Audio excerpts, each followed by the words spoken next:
The member for Prospect. Madam Speaker, this Parliament has a long history of standing with the Armenian Australian community. Rightfully so, we have taken a principled stance on issues of importance to them.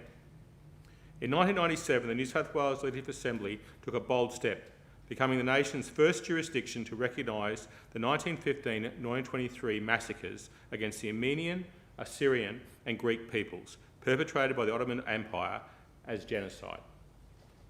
In 2013, the Legislative Council reaffirmed our commitment to standing with truth and justice, condemning the Ottoman Empire's successor state, the Republic of Turkey, for continuing to deny the first genocide of the 20th century, and similarly called on the Australian Government to follow the example we set as a Parliament and acknowledge this crime against humanity.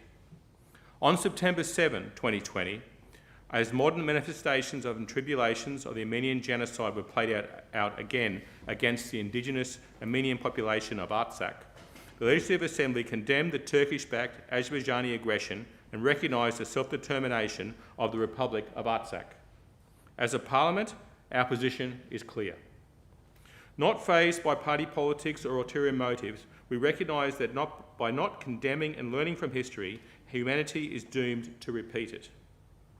I confidently speak on behalf of all parliamentary colleagues and say that this Parliament does not and will not tolerate the injustices that have threatened the very existence of the Armenian people.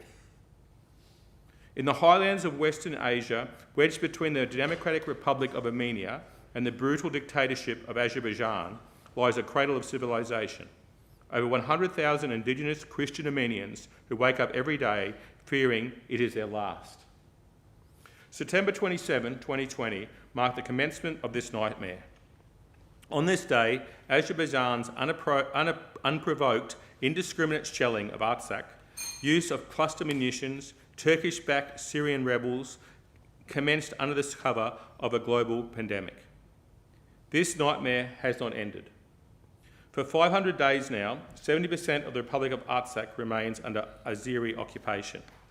For 500 days now, the people of Artsakh have placed sporadic military attacks against their villages, their schools and hospitals, and the repeated violations of their human rights. For 500 days now, Cultural Heritage Watch has reported that over 2,000 ancient religious and cultural heritage sites have been desecrated and erased in what the European Parliament has called historical revisionism. For 500 days now, over 200 Armenian civilians and soldiers remain captive as prisoners of war in unimaginable, inhumane and brutal conditions. For 500 days now, Azerbaijan has implemented the most wicked and shameful tactics aimed at terrorising and traumatising the people of Artsakh. As I speak before the Parliament today, for over 10 days, over 100,000 people are living in a part of the world experiencing gut-wrenching, sub-zero freezing temperatures without access to natural gas for heating, their homes, their schools and their hospitals. 100,000 men, women, children, the elderly, the sick, the infirmed. Azerbaijan has refused to allow Armenian authorities to repair the gas pipelines that provide vital heating to this population. Whilst the international community is rightfully focused on the invasion of Ukraine, the people of Artsakh's cries are falling on deaf ears. I will not let that happen. We, the New South Wales Parliament, should not let this happen. Australian Foreign Minister Marise Payne, I speak directly to you.